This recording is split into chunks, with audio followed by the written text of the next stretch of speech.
Je vous demande d'accueillir Charlotte Coallier, Valentine Delasteri, Paola Fabiani et Sébastien Piguet.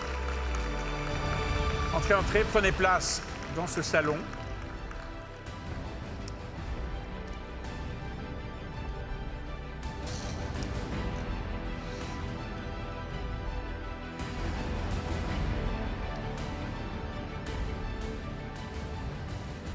Vous êtes tous de jeunes entrepreneurs et entrepreneurs. Je ne sais pas comment on dit entrepreneur. Paola Fabiani, on se connaît. On s'est déjà vu avec le micro. Comment est-ce qu'on dit au MEDEF entrepreneur? Entrepreneur. Entrepreneur, pour une femme comme pour un homme. On va parler donc de cette passion que vous avez tous d'entreprendre, avec tous des métiers un peu différents. Et on va commencer avec vous, Sébastien Piguet. Vous êtes le fondateur de Descartes Underwriting. Un des trois fondateurs, oui. Un des trois fondateurs, cofondateurs. Il y a 6 ans à peu près, c'est ça? Oui. Et votre pitch, c'est proposer des nouveaux produits pour faire face aux catastrophes climatiques et naturelles. C'est ce qu'on appelle, entre autres, l'assurance paramétrique. Oui. Expliquez-nous ce que c'est, ce qu'est votre entreprise et ce qu'est votre projet. Alors, on a lancé Descartes Underwriting pour couvrir des risques émergents en général, et on a commencé avec les catastrophes naturelles grâce à l'assurance paramétrique. Donc, en quelques mots, l'assurance paramétrique, l'idée est très simple, c'est de définir un paiement que l'assuré peut recevoir, non pas en fonction d'une expertise après le sinistre, mais en fonction de données, par exemple d'images satellitaires, de données sur la vitesse du vent, et donc de pouvoir estimer les sinistres automatiquement et payer justement les sinistres en quelques semaines, voire en quelques jours dans certains cas, très rapidement pour que les entreprises puissent le relever rapidement, parce que souvent, après une catastrophe naturelle, le défi est de rebondir rapidement, et parfois c'est plus important d'avoir un paiement en quelques jours, en quelques semaines, prédéfini, plutôt qu'à d'avoir la somme parfaite 2 ans plus tard, comme c'est malheureusement souvent le cas dans l'assurance pour les grandes entreprises. Donc vous payez le plus vite possible, comme vous disiez, une somme prédéfinie, quitte à l'ajuster après. Alors on doit bien sûr respecter la réglementation assurantielle qui diffère. Oui. On est présent dans une 60aine de pays, donc je ne vais pas me plonger dans les détails, mais on fait en sorte de ne payer que quand il y a une perte. Et on peut, dans nos contrats, on peut payer une première fois très rapidement une première somme, et ensuite laisser plus de temps à l'assuré pour affiner sa déclaration de sinistre et avoir un surplus un peu plus tard, si jamais il réalise qu'il a perdu un peu plus que ce qu'il avait estimé au tout début, juste quelques jours après le sinistre. Alors, vous avez parlé de données, data, d'images satellites. Il n'y a pas que ça, je suppose. Vous avez un certain nombre de capteurs vous dressez une cartographie de l'événement. Oui, alors on couvre quasiment toutes les catastrophes naturelles. Donc, par exemple, sur les incendies à Los Angeles, on peut voir avec les images satellitaires les zones qui ont été brûlées ou non et déclencher des paiements ou non. Après un ouragan, on a accès à la vitesse du vent. Oui. Donc en fonction de la vitesse du vent, on va déclencher ou non des paiements, et le montant des paiements va dépendre de la vitesse du vent. Donc si vous avez un ouragan de catégorie 5 par exemple, en général on déclenche un paiement du montant de la limite du contrat. Si le vent est moins fort, le paiement sera moins important. On est aussi capable d'installer des bouées, d'installer des capteurs sur site pour détecter les inondations. Donc on a un ensemble de produits qui reposent sur des objets connectés qui nous permettent de mieux estimer les dégâts. Ouais. Et tout ça se fait presque en instantané, enfin une fois que le risque est avéré, enfin que le dégât est avéré. Oui, ensuite c'est très rapide, surtout au standard de l'assurance corporate des grands risques. Et tout ça est dans le contrat auparavant, donc j'imagine que c'est des contrats qui sont assez compliqués, assez complexes en tout cas, et longs à négocier. On travaille main dans la main avec les courtiers pour vraiment définir un produit sur mesure pour les clients. Donc on passe beaucoup de temps quand un courtier ne connaît pas l'assurance paramétrique à expliquer ce que c'est. Mais aujourd'hui, il y a beaucoup de courtiers qui ont des équipes entières qui sont dédiées à l'assurance paramétrique, et donc qui sont en mesure d'expliquer très clairement à leurs clients les avantages de l'assurance paramétrique et comment définir un contrat qui leur convient. 6 ans, me disiez-vous, 60 pays pressés. Alors, on a des bureaux, on a une dizaine de bureaux aux États-Unis, on en a un au Mexique, on en a 4 en Europe et 4 en Asie. Donc, on est en étant présent dans la plupart des grandes places financières de ce monde. Et grâce aux courtiers, on peut très vite toucher un grand nombre de clients parce qu'on repose sur les courtiers pour distribuer nos produits. On a aussi la chance d'avoir parmi nos partenaires Generali, donc la capacité. Vous avez un partenariat avec Generali. Voilà. De quel ordre? Qu'est-ce qu'ils font pour vous? Ils nous délèguent une partie des tâches de souscription. Et donc, ce qui nous permet en fait d'émettre des contrats dans un très grand nombre de pays et d'avoir, dès le début de notre activité, été capable de couvrir des clients un peu partout dans le monde. C'est aussi un prérequis pour être diversifié. On parle beaucoup de nos partenariats avec les courtiers, mais c'est aussi vrai avec les porteurs de risques qui veulent avoir des primes qui sont soutenables et donc être en mesure de proposer le juste prix à la fois à l'assuré, mais aussi pour nos porteurs de risques. J'ai regardé le profil, le vôtre, bien sûr, et ceux de vos cofondateurs. Pour dire les choses simplement, c'est tous des matheux, des tronches. Votre métier, c'est la data et l'exploitation de la data essentiellement?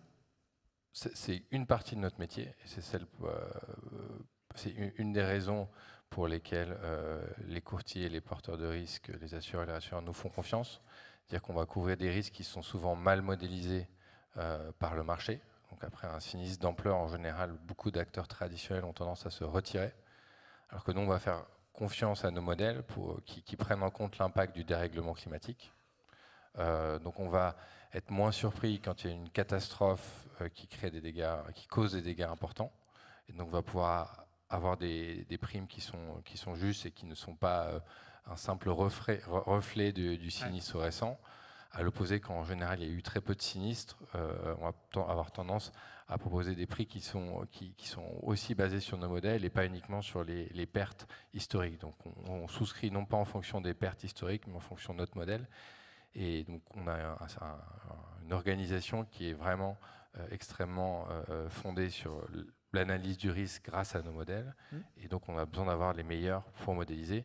Mais c'est qu'une partie de la valeur ajoutée. On a aussi des équipes commerciales qui sont capables d'interagir efficacement avec les clients et les courtiers.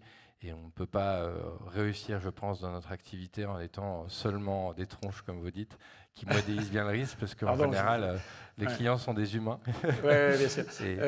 Les risques évoluent en permanence. D'ailleurs, c'est une des bases de la complexité du métier d'assureur. Vous travaillez vos modèles en permanence. Ils sont en permanence réévalués, modélisés et modifiés? Oui, notamment avec l'importance croissante de l'IA, on essaie de tirer le plus parti des dernières avancées technologiques. Maintenant, on va avoir une vision fiable du risque. On ne va pas changer notre analyse du risque tous les ans. Notre objectif à la fin d'une saison, par exemple la saison ouragan, c'est de vérifier que notre modèle a bien prévu que les ouragans qui sont arrivés au cours de la saison pouvaient bien arriver. Donc on a des processus de vérification de nos modèles, mais notre objectif c'est d'avoir des modèles stables et donc de ne pas les changer tout le temps. Comment on tombe dans l'assurance? Moi, c'était complètement par hasard. Donc, j'ai fait des études en économie. Je voulais pas faire. C'était pas votre rêve tout petit de. Non, je ne jouais pas à l'assureur quand j'étais petit. Comment? Je ne jouais pas à l'assureur quand j'étais petit. C'est vrai? Non. Maintenant, oui. J'essaie avec ma fille, mais c'est difficile. Alors que vous, Valentine de la Série, vous êtes tombée très jeune, si j'ose dire, dans l'assurance, puisque à la tête d'Albingia, vous êtes la continuatrice d'une aventure qui est une aventure familiale. Vous êtes donc à la tête d'Albingia, compagnie spécialisée dans le risque d'entreprise.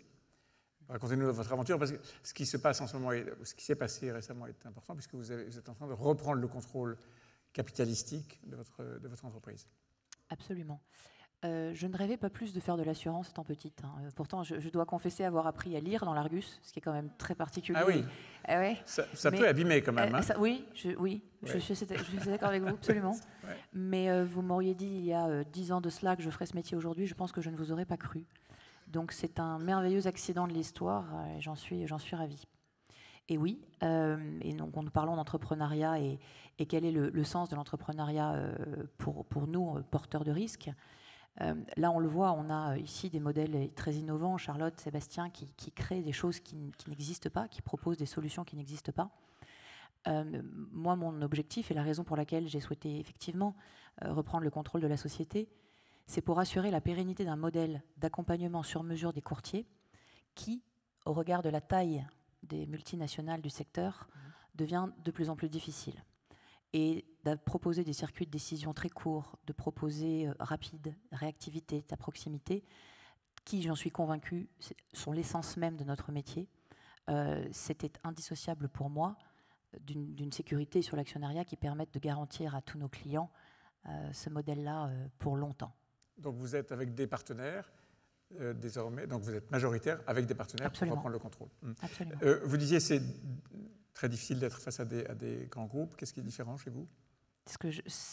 Cela, la capacité justement déjà d'avoir des circuits de décision en France et de pouvoir répondre en 24 heures, 48 heures sur un risque, c'est devenu de plus en plus difficile et c'est bien normal au regard de la taille de mes confrères. Moi, je souhaite pérenniser cela. Je pense que dans un monde où la sinistralité explose, on a vu la sinistralité mondiale et on dépasse les 300 milliards de dollars en 2024, l'accompagnement humain va être absolument clé, notamment sur le risque d'entreprise où pas une entreprise ne ressemble à une autre, et les personnes présentes dans le public le savent.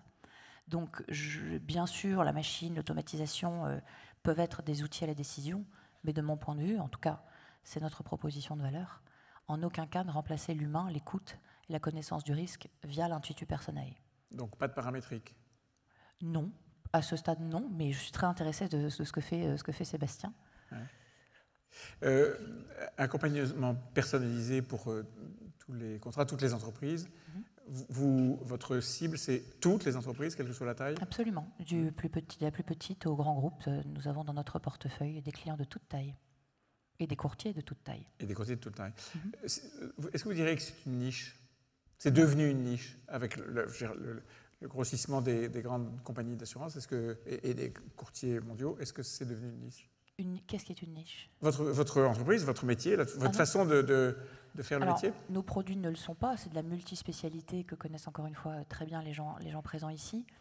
Notre accompagnement, en revanche, notre capacité à faire de l'accompagnement sur mesure, nécessairement, de par la taille et la réactivité d'une structure de notre taille, oui, je pense que ça va devenir de plus en plus compliqué à proposer. Oui, dans une niche, je dirais plutôt une valeur ajoutée unique, oui. Vous couvrez tous les risques, tout le spectre, sauf le cyber. Oui. Pourquoi? Est-ce que Charlotte fait ça très bien? Non, mais c'est pas une réponse.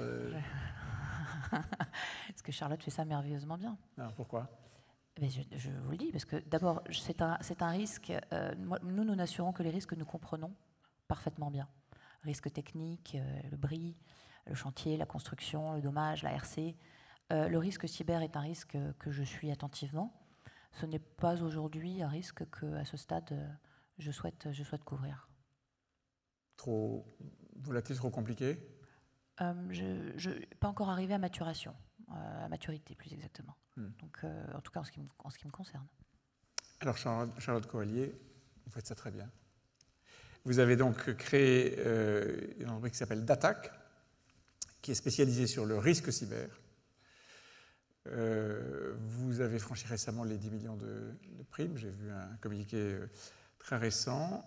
Vous êtes actuaire de formation. Vous êtes passé par AXA, CNP, Assurance. Vous avez aussi fait de la réassurance. Vous avez travaillé chez un courtier. Vous avez fait, je veux dire, le spectre. Et vous avez créé une entreprise. Comment est-ce que ça s'est passé? C'est quoi la démarche dans votre tête? Effectivement, en 15 ans, je crois que j'ai vu toutes les facettes de notre métier, assureur, réassureur, courtier, entrepreneur. Comment j'en suis arrivée à créer Datac? Moi, je n'ai pas rêvé d'être entrepreneur, je n'avais pas de problème avec la hiérarchie, avec les grands groupes. Justement, c'est les grands groupes qui m'ont formée, donc je trouve que ce sont de très très bonnes écoles. Pourquoi l'idée de Datac? C'est parce qu'en fait, en 2020, on a vu l'explosion des cyberattaques, à la fois en fréquence et en intensité, 2020-2021. Et moi, j'étais chez un grand nom. Et en 2021, eh ben, on a quasiment arrêté la souscription, ou en tout cas, on a durci énormément l'accès à l'assurance cyber, avec beaucoup de prérequis, donc qu'on retrouvait dans des questionnaires. Et à cette époque, je refusais 90% des demandes. Et je me suis dit qu'il y avait quelque chose à faire pour aider les entreprises qui n'étaient pas assurables à leur donner les prérequis pour être assurables. Et prendre le temps, et avec des équipes, avec à la fois de l'humain et de la technologie, pour les rendre assurables. Et du coup, c'est de là qu'est née l'idée d'Attack. Donc je me suis associée. Donc en fait, vous intervenez, je vous redonne la parole, mais en amont, c'est ça. Travailler avec les clients avant que le cyber-risque n'arrive. Exactement, okay. Exactement. D'Attack, en fait, comment on se définit en 2 mots? On dit qu'on est une assurance cyber proactive. Et donc, notre grande force et notre valeur ajoutée, ça va être qu'en fait, au moment où on voit un client avec le courtier, on va faire un audit. Et selon la taille du client, l'audit, il est plus ou moins intrusif et plus ou moins humain. Pour les petites entreprises, on fait en full automatique. En clair, on se met dans les baskets d'un hacker. Parce qu'un hacker, il fait tout à distance. Hein. Il ne pénètre pas dans l'entreprise physiquement. Donc on se dit, mais on est capable, nous, à distance, d'un point de vue technologique, de voir l'entreprise. Et donc on utilise énormément de data, et là-dessus, je pense qu'on se ressemble un peu avec Descartes. C'est nous, la moitié de la boîte sont des experts en data, ingénieurs, actuaires, threat intelligence, forensique. On a la moitié de la boîte qui sont des experts en cybersécurité et en data. On a développé un modèle qui scanne l'entreprise comme un hacker va le faire, qui va détecter tous les signaux faibles, à la fois sur le dark web et sur le web, et voir s'il y a des failles, si c'est facile de pénétrer dans l'entreprise. Donc si je prends l'image d'une maison, en clair, on va regarder si les fenêtres elles sont ouvertes, si la porte on peut rentrer. On ne va pas jusqu'à rentrer, parce que ça s'appelle un pen test. Et ça aussi, on peut le faire, mais c'est un peu plus intrusif. Il nous faut l'autorisation. Là, on va regarder d'un point de vue externe, et en fait, on va donner un cyberscore, le d'Attack cyberscore, et ça va donner le niveau de maturité cyber de l'entreprise. Et avec ça, on va pouvoir lui dire comment elle se positionne. Donc, sur les petites entreprises, on fait tout à distance. Sur les plus grosses, on fait un audit. Donc là, on intervient et on échange avec les équipes, avec le DSI, avec le courtier, pour évaluer. Et après, on l'accompagne en amont pour augmenter son niveau de cybersécurité. Et ça, on est les seuls à le faire, à impacter aussi la prime en fonction de la maturité cyber. Et en clair, on va aider l'entreprise à améliorer sa posture cybersécurité pour éviter le risque d'attaque. Et aussi, du coup, ça diminue aussi le coût de la prime d'assurance. Et donc, c'est comme ça que vous le vendez? Exactement. C'est ça votre démarche commerciale, si je veux dire. Exactement. Et avec les courtiers, main dans la main avec les courtiers. On est exclusivement avec les courtiers, aussi de toute taille. Valentine disait à l'instant, c'est un risque trop volatile. C'est ce qu'il y a de plus dangereux, plus difficile, le cyber? Alors, la différence du cyber par rapport aux catastrophes naturelles, c'est que les catastrophes naturelles, effectivement, il y a quand même peu de chances qu'il y ait un ouragan en même temps en Australie et aux États-Unis. Le problème du cyber, c'est qu'il n'y a pas de frontières. Et ça fait un peu plus peur, parce qu'en fait, un virus, ça peut se propager très rapidement. Et aujourd'hui, d'un point de vue IT, on utilise quand même beaucoup tous les mêmes outils. Donc, c'est ça qui fait plus peur. Après, aujourd'hui, grâce, nous, aux outils qu'on met en place, au système d'alerte, on arrive à réduire drastiquement le risque d'attaque. Et on a aussi 10 porteurs derrière nous. Parce qu'il n'y a pas un porteur qui peut prendre le risque tout seul. On a aussi, nous, 10 porteurs de risque derrière nous. Sébastien Piquet, vous avez, vous aussi, commencé à aborder le domaine du cyber, au-delà du risque catastrophe naturelle et climatique. Oui, on a pour ambition de couvrir tous les risques émergents. Donc le cyber est un bon candidat. Je partage tout à fait ce que dit Charlotte sur le fait que le risque systémique est très dangereux pour les assureurs et les réassureurs. Et on a eu des catastrophes naturelles qui ont impacté tous les réassureurs. Ouais. On sait ce que c'est qu'un tremblement de terre en Californie, même si on aura peut-être des surprises s'il y en a un qui arrive aujourd'hui. En revanche, en cyber, on n'a pas encore connu de sinistres qui touchent tous les acteurs du marché. Et donc, dans les primes aujourd'hui, il y a une part d'incertitude qui est plus grande sur le prix qu'il faut mettre pour couvrir ce risque-là. Et sachant que le travail des assureurs et des réassureurs est diversifié, il faut être prudent pour être sûr de pas pour être sûr d'avoir le capital nécessaire pour couvrir un sinistre qui toucherait un grand nombre de nos assurés. C'est ça qui rend la chose complexe, à mon sens. D'accord. Et vous appliquez les mêmes techniques, la même analyse de la data, le même Il y a des méthodes en commun, mais c'est quand même dans un cas, c'est des attaques effectuées par des humains. Oui, dans l'autre cas, c'est des catastrophes naturelles, et donc c'est des phénomènes physiques. Donc on va dire qu'il y a plus d'incertitudes sur les modèles, parce que voilà, l'homme est aussi un phénomène complexe, et donc c'est compliqué d'avoir un modèle aussi robuste pour le cyber que pour modéliser un phénomène comme un ouragan ou un tremblement de terre. Charlotte Coallier, vous parlez tout à l'heure, je parlais avec par exemple Oliver Wilde qui me disait dans l'évolution des primes et dans la connaissance du risque cyber, ce qui s'est passé il y a 4-5 ans s'est beaucoup calmé, et on voit que les primes n'ont plus subi la même flambée, qu'on maîtrise mieux, c'est vrai ? Alors, effectivement, en fait, ce qui s'est passé aussi il y a 4-5 ans, c'est que les entreprises, elles se sont digitalisées de manière forcée. Ouais. Et c'est surtout, c'est pas la fréquence des attaques, c'est pas la sophistication des attaques, parce que ça, je trouve que ça augmente tout le temps. C'est par contre, notre tissu économique devient de plus en plus résilient.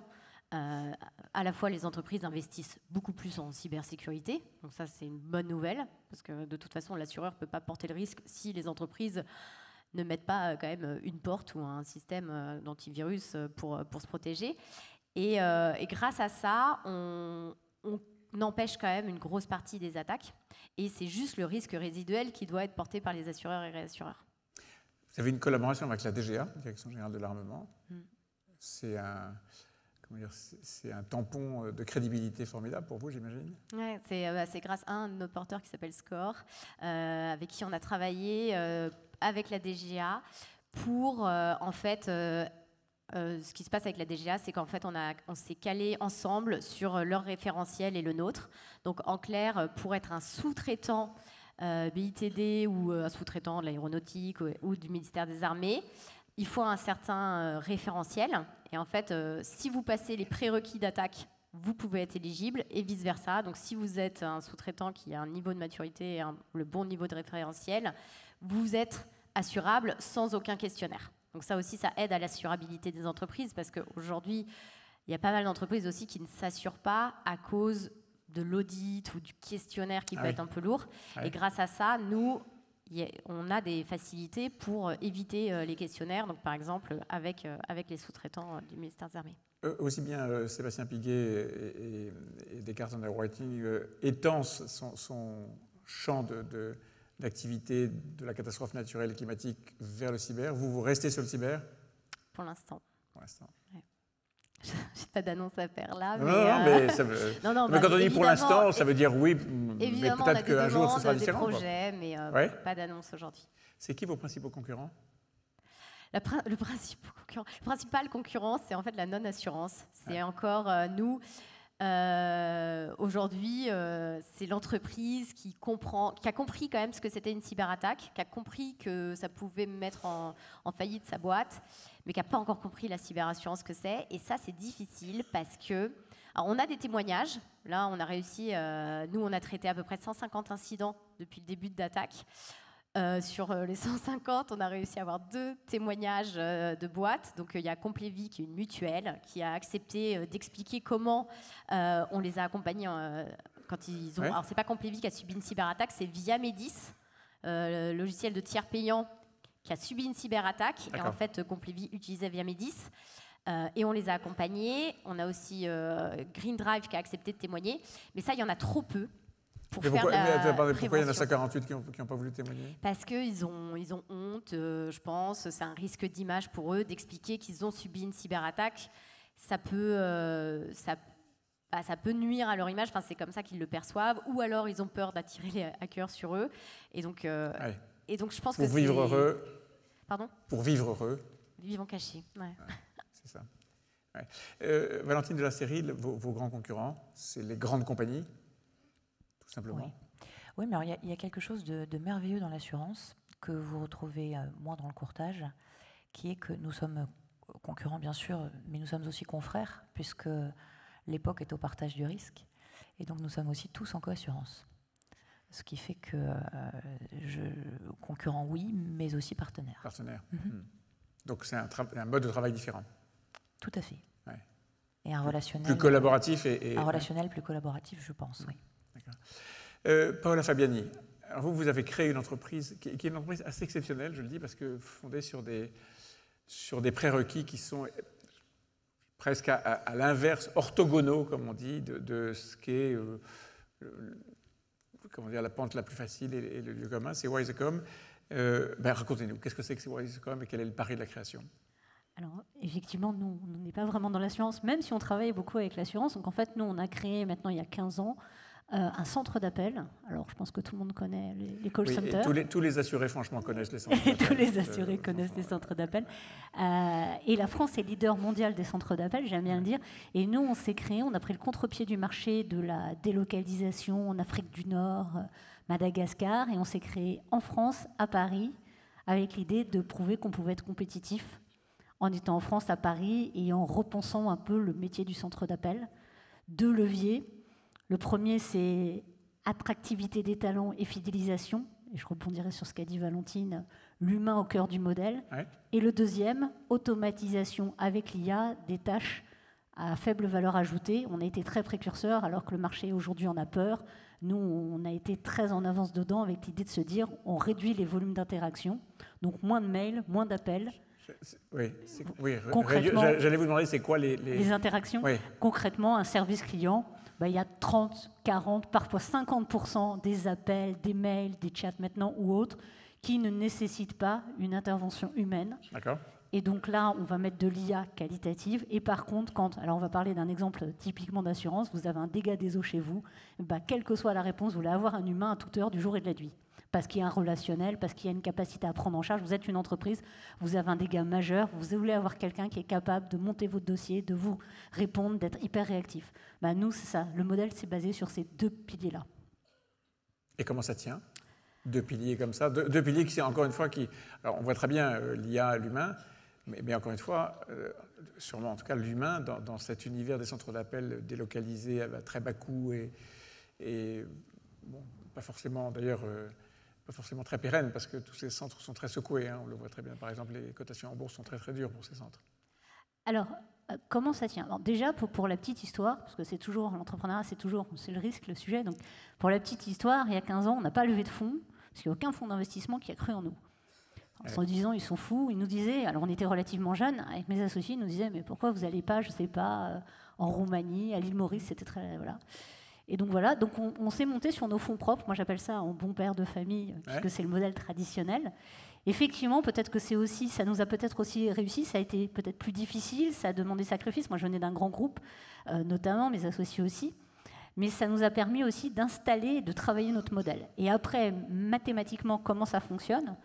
C'est d'un côté, finalement, l'automatisation, c'est moins cher que le offshore, on va parler comme ça. Donc finalement, délocaliser, pourquoi les grands acteurs partent à l'étranger en offshore? C'est pour payer moins cher. Et finalement, qu'est-ce qui est moins cher que l'intelligence artificielle, les technos, quand tout le monde met IA, mais les applications.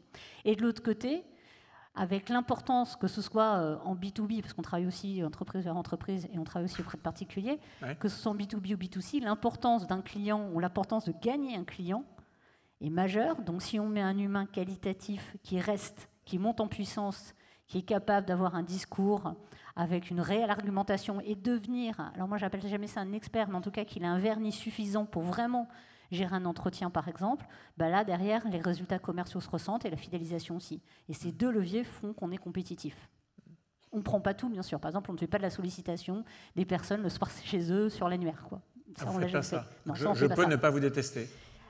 Mais on fait d'autres choses, plein d'autres choses. Parce que vraiment le téléphone intrusif. Mais le centre d'appel méconnu, parce que le centre d'appel, tout le monde connaît le service client, bien sûr, mais le centre d'appel aussi, c'est la prospection auprès d'entreprises. On fait beaucoup de prospection B2B, qui est un vieux métier du centre d'appel. On fait aussi tout ce qui est transformation de leads, nurturing. Donc là, c'est vraiment tout le life cycle. On fait du quality monitoring. Et là, il y a beaucoup de valeur ajoutée sur le. Et là, beaucoup de valeur ajoutée. Et peut-être je rajouterai un point qui est important, c'est que, alors. C'est méconnu, mais Paris est une des villes les plus cosmopolites au monde. Et pour le coup, on a essayé. Alors, on travaille toujours inconvénient-avantage. Donc, dans la prise de risque, notre idée a toujours se dire à chaque problème une opportunité. C'est un peu été la philosophie d'origine. Et donc, effectivement, on travaille sur tous les pays d'Europe. Donc, à partir de la France et à partir de Paris. Donc, combien de langues? 15 langues. 15 langues. 15 langues à Paris. à Paris et en France, parce que maintenant on a différents sites, on est 300 salariés, donc on a grossi progressivement, effectivement, et l'offre européenne fonctionne très bien. Donc on a des très grands groupes, on a des sociétés de taille intermédiaire, des ETI, des startups, puisqu'en fait, à partir du même point, ce qui permet de comparer, d'optimiser en fait les processus. J'imagine que le fait d'être à Paris, en France en tout cas, peut-être que vous n'êtes pas seulement à Paris, mais en France en tout cas, c'est un argument de vente de vos services auprès d'un certain nombre d'entreprises qui veulent, comment dire, dans les critères de bonne gestion et d'image qu'ils mettent vis-à-vis de leurs clients, afficher ce genre de choses? Alors, c'est venu, c'est-à-dire quand on s'est créé, c'était pas forcément le Made in France, je dirais, n'était pas autant à la mode. Et j'ai tendance à dire que le consommateur, maintenant, achète, souscrit comme un acte engagé. Donc effectivement, le Made in France est venu. Donc ça a changé. Et ça a changé, et ça change effectivement dans l'image des marques par rapport à leurs clients, qu'ils soient entreprises ou particuliers. Et nous, on a essayé de travailler comment, parce que la réglementation n'est pas forcément favorable au Made in France dans les centres d'appel. Il faut le savoir, c'est-à-dire qu'il y a un certain nombre de réglementations qui verrouillent beaucoup les centres d'appel. Pour en parler. Donnez-moi un exemple. Alors, il y a une nouvelle loi qui est en train de passer, c'est-à-dire qu'à un moment, en fait, à cause justement de la sursollicitation, et ça, il fallait effectivement verrouiller. En fait, il y a des lois de plus en plus importantes sur les règles d'appel quand les clients ont demandé à être appelés, notamment les particuliers. Il y a des règles de plus en plus importantes sur, sans faire de détails, sur les numéros de téléphone utilisés. Les marques doivent prendre des numéros pour être tracées. Et sauf que ces réglementations passent parfois, c'est-à-dire plutôt les centres d'appel qui sont notamment, pas tous bien sûr, mais qui sont parfois offshore, passent un peu plus à travers les mailles du filet que les centres d'appel qui sont en France ou en offshore, mais plus classiques et traditionnels. Donc c'est pas forcément à la faveur. Maintenant, nous, on a essayé de travailler sur le Made in France. Il y a une chose qui est intéressante, on est Service France Garantie, ce qui est le même label qu'Origine France Garantie. Et donc, en fait, on permet à nos clients, les marques, puisqu'on a vu ça avec le label, de mettre en avant qu'ils tombent sur un centre d'appel français. Donc, quand vous allez appeler un service client, vous allez avoir un message. Quand on appelle les personnes, on peut envoyer des messages en disant attention, voilà, vous êtes un service client français, vous avez fait telle demande, donc on vous rappelle et vous serez en France. Là, ça commence à devenir vraiment un avantage. D'accord. Okay. Vous disiez que vous n'aviez pas levé de fonds. Vous êtes parti avec l'argent de vos cofondateurs et l'argent personnel. C'est des cas différents ici sur ce plateau. Un entrepreneur me disait il n'y a pas très longtemps, entrepreneur, c'est une vie formidable. Les journées sont exaltantes, les nuits sont épouvantables. C'est vrai ? Moi, je suis passionnée d'entrepreneuriat, même si j'ai été salariée, j'ai été salariée de grands groupes. Moi, je trouve que c'est une aventure humaine incroyable. J'ai toujours comparé l'entrepreneuriat un peu finalement aux grands aventuriers, aux grands explorateurs, Syntex, Saint-Exupéry et autres. Je trouve que c'est la capacité de pouvoir dessiner finalement son modèle, inventer des modèles, créer des modèles aussi sociaux en interne. On a beaucoup travaillé nous sur le social. Donc oui, après effectivement, c'est pas du tout un long fleuve tranquille, du tout. Ouais, Sébastien Piguet. Oui, moi je trouve que c'est tout à fait passionnant, surtout que depuis quelques années, en France, on peut lever des fonds pour lancer sa société de manière beaucoup plus facile qu'il y a 20 ans ou 30 ans. Donc très vite, on peut être soutenu par des investisseurs pour aller au-delà de la France et attaquer des marchés dans le monde entier. C'est beaucoup de responsabilités, mais c'est aussi une grande chance. Donc quand je me lève le matin, je me dis souvent aussi que voilà, même s'il y a beaucoup de problèmes à régler, c'est une chance d'avoir Et les nuits sont difficiles ou pas ? Moi, comme les journées sont fatigantes, je dors bien. Sauf en cas de gros sinistre. Charlotte ? Ouais, je pense que moi aussi, j'ai la chance d'avoir été financée. Et c'est vrai que ça aide de partir avec du financement. Ça aide à investir dans la tech et pouvoir investir pendant un an sans gagner d'argent. Après, nous, on attache une importance avec mon associé Damien, qui est aussi actuaire, à la gestion du risque et à la gestion du cash. Ouais. Et on ne veut pas dépendre de levée de fonds. Je pense qu'il y a pas mal d'entreprises... Donc vous n'avez pas levé de fonds, Si, on a levé de fonds. On a levé des fonds, pardon. Mais plus maintenant. Plus maintenant. Et en fait, on vise toujours de la rentabilité. Et en fait, si on a une opportunité de lever pour accélérer sur quelque chose, tant mieux. Mais on ne veut pas accélérer avant. Investir massivement et se dire il faut absolument lever des fonds dans les 6 prochains mois ou dans les 12 prochains mois, sinon on est mort. Et ça, il y a beaucoup d'entreprises quand même qui Parce qu'il y a eu un moment où on pouvait très facilement lever des fonds et c'était l'hypercroissance à tout prix. Et on a vu quand même des faillites d'entreprises parce qu'elles ont pu lever et qu'elles avaient trop de masse salariale. Ouais. Et donc nous, on est vraiment... Le but, on dit souvent ça chez nous, c'est pas d'aller vite, mais c'est d'aller loin. Donc, si on peut aller vite, c'est encore mieux. Mais c'est surtout d'aller loin. Et ça, je pense que dans le risk management et nous, on fait très attention à la data. Et donc, dans ce qu'on investit, il faut qu'il y ait un retour sur investissement assez rapidement. Valentine de la Série, c'est une histoire un peu différente, c'est une histoire familiale, mais vous avez quand même levé de l'argent pour reprendre le contrôle. Et vous avez une responsabilité vis-à-vis de la famille? Alors, je ne sais pas si je le dirais comme ça. En tout cas, je rejoins. Moi, je pense que l'alignement. Pour moi, l'entrepreneuriat est au service d'une vision. C'est-à-dire, nous avons un modèle. Moi, j'y crois profondément, et il n'existe pas d'autre solution pour pérenniser ce modèle que l'indépendance via le contrôle de l'actionnariat. Voilà. Donc, pour moi, l'entrepreneuriat est un outil au service d'une vision, comme on le voit là. C'est l'histoire des trois personnes talentueuses autour de moi. Après, la responsabilité, elle est d'abord vis-à-vis des clients, vis-à-vis des salariés. Pour moi, clairement, être chef d'entreprise, c'est être insomniaque en chef, ça c'est certain. Mais surtout, c'est le fait de n'avoir que vous-même à engueuler le vendredi soir en vous brossant les dents, quoi. C'est extrêmement confortable d'avoir un patron engueulé. C'est ce con qui va... Non, mais on l'a tous, c'est toujours la faute du... Non, mais c'est vrai. Et là, vous n'avez que vous-même. Mais quelle conne. Oui, et ça, c'est ce moment de solitude où vous êtes devant votre miroir en vous disant... Mon Dieu, je savais que j'aurais pas dû la jouer comme ça.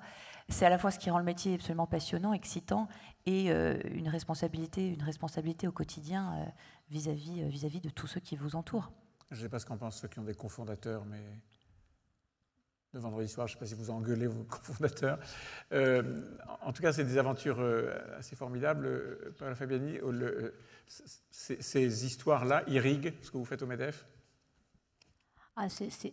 Moi, je suis toujours passionnée par découvrir en fait les aventures entrepreneuriales, mais visiter aussi des entreprises. C'est génial, quoi. Le MEDEF permet de visiter des entreprises justement quand on se déplace dans les territoires. Et franchement, oui. Et puis chaque aventure a des points communs parfois, et puis c'est aussi toute une histoire de vie. C'est vraiment, c'est pour ça que j'aime bien explorateur, aventurier des temps modernes. Ce côté quand même, quoi, on l'a peut-être pas assez souligné, mais un peu fou. Mais fou positivement, c'est-à-dire qu'il faut être un peu inconscient pour se lancer, qu'on lève pas des fonds. Ça permet d'avoir peut-être des zones aménagées, mais pour autant, il faut une forme d'inconscience. Moi, je trouve ça génial, et en même temps, la possibilité et la liberté. N'oublions pas la liberté, quand même. Ah oui. Ce sont les 32e rencontres de l'AMRAE. Imaginons que vous êtes dans la même table ronde au 35e rencontre. Vous en êtes où, Valentine? Dans 3 ans? Alors, dans 3 ans... Les autres peuvent réfléchir. Vous avez un petit avantage des autres, parce que vous allez avoir la même question. Oui, parce que pourquoi 3 ans? Pourquoi pas 5, Nicolas? Pourquoi? Alors, dans 5 ans? Dans 5 ans, eh bien, une croissance organique maîtrisée, un ADN préservé. Ça, pour moi, c'est absolument essentiel. Parce qu'on voit souvent l'entrepreneuriat comme de l'innovation, et c'est très bien. Moi, dans mon cas, c'est aussi de la préservation d'un ADN qui se fait de plus en plus rare sur le marché. Donc pour moi, le préserver absolument, continuer à proposer ce sur-mesure, et alors que les multinationales vont continuer à grossir, à ce sur-mesure français qui permet, j'en suis convaincue, une meilleure approche du risque. Des salariés, des collaborateurs et des collaboratrices dont plus de 50% sont actionnaires par ailleurs, ouais. Heureux, parce que je crois profondément qu'il faut l'être dans ce qu'on fait. Et puis, j'ai envie de vous dire une sinistralité mondiale en baisse, mais personne n'y croit. On sait très bien que c'est un vœu pieux, mais puisque vous me demandez ma liste au Père Noël, ça serait celle-là. La question, c'est effectivement les défis que nous avons tous ensemble, ici présents dans cette salle, et chacune et chacun d'entre vous, à plus forte raison, à relever devant nous. L'incertitude de ce monde tel qu'il se présente. Paola? Alors, dans 3 ans, dans 5 ans, classiquement, des clients contents, des salariés heureux, mais je dirais aussi, un développement international, puisque là, on se développe sur l'Europe, mais sûrement, on ira sur d'autres continents, parce que justement, pour limiter le risque, il faut changer de continent, il faut avoir plusieurs continents, mais ouais. C'est un jour... Et je pense que nous, dans notre métier, Si j'ai un vœu, c'est effectivement un métier qui est tiré vers le haut, avec plus d'expertise encore, un métier plus valorisé, et peut-être forcément avec moins de volume, c'est sûr, c'est là que je comprends, puisqu'on voit toutes les annonces de presse sur l'intelligence artificielle et les centres d'appel, mais moins de volume, mais plus qualitatif, et donc finalement un métier plus reconnu, et ainsi de suite. Et puis une capacité d'innovation, je trouve que voilà. Et la France comme... Alors moi j'aime bien défendre l'expérience client à la française. Je trouve qu'on parle de la mode, on parle du savoir-faire, de la gastronomie. Pourquoi on ne défendrait pas l'expérience client qui soit aussi dans vos métiers à la française? Est-ce qu'on n'aurait pas une French touch là-dessus? Voilà. French touch pour l'expérience client. Sébastien Piguet, dans 350 ans, vous choisissez. Moi, j'avais pris les 35e parce que c'est plus simple que les 37e, mais si vous voulez les 37e rencontres de la marée, je vous les laisse. Je veux dire quelque chose qui peut marcher dans les deux cas. Donc, continuer à croître aussi rapidement tout en maintenant l'équilibre entre croissance en prime et profitabilité. Ouais. On sait bien que si on est trop profitable, nos clients ne sont pas satisfaits, nos assurés. Mais si jamais on paye trop de sinistres, ça met en péril notre capacité à croître dans le futur. Donc continuer sur une belle croissance, tant en termes de nombre de produits qu'on est capable de proposer à nos clients, qu'en termes de nombre de clients. Donc voilà, je serais ravi dans 3 ou 5 ans de pouvoir présenter ce que j'ai fait avec certains clients, ce que je commence aujourd'hui. Et montrer que ça a marché sur le temps long, avoir des clients qui restent et qui nous suivent depuis le début et qui continuent à travailler avec nous. Pour moi, c'est très important parce que dans l'assurance, c'est facile de faire une bonne année, enfin pas si facile que ça, mais ce qui est dur, c'est de durer et d'avoir un succès qui soit sur le temps long. Merci. Charlotte Coallier. Je suis tout à fait alignée avec toi. Je pense que l'assurance, c'est un temps long. Il faut vivre des sinistres, des années difficiles, et c'est à ce moment-là qu'on voit. Donc moi, ce que je nous souhaite à Datac, on a 3 ans, donc c'est dur de voir dans 3 ans. Je ne vais pas voir dans 5 ans. Dans 3 ans, ce que j'espère, c'est toujours aussi une croissance rentable. Évidemment, nous, aujourd'hui, toutes les équipes sont en France. Ça, c'est un gros sujet pour nous aussi, parce qu'on est face à une concurrence qui parfois délocalise l'équipe de souscription dans des pays où le coût du travail est moindre. Donc j'ai le même sujet, mais moi, je suis issue du système éducatif français, et Damien aussi. On a tous les deux fait des grandes écoles d'ingénieurs, et on trouve que la France a un système d'éducation incroyable, avec des écoles d'ingénieurs qui sont gratuites. Donc ça permet, ça permet de former des talents qui viennent en plus de tous les milieux. Donc moi, j'espère qu'on aura toujours autant de talents, encore plus, une croissance rentable et de l'international. On commence à faire de l'international depuis la France, mais peut-être qu'on s'exportera. Je crois qu'on a tous oublié la seule question qui compte dans 3 ans. Où sont les rencontres de la marée ? Ah voilà, exactement. Écoutez, merci. C'est la seule question qui intéresse vraiment la salle, Nicolas. Oui, enfin, je sais pas. Vous n'êtes pas content ici? C'est pas bien ici? Voilà, non, ça c'est un débat encore plus compliqué que pro contre le cyber. Ça, je ne m'y risquerai pas. En tout cas, merci beaucoup. Merci à tous les 4 pour ces témoignages et l'énergie que vous mettez, que vous arrivez à transmettre à la salle sur votre métier d'entrepreneur et la création d'entreprise ou la reprise d'entreprise que vous avez pratiquée. Merci, et par vos applaudissements, la salle va dire à quel point elle était contente de ce débat.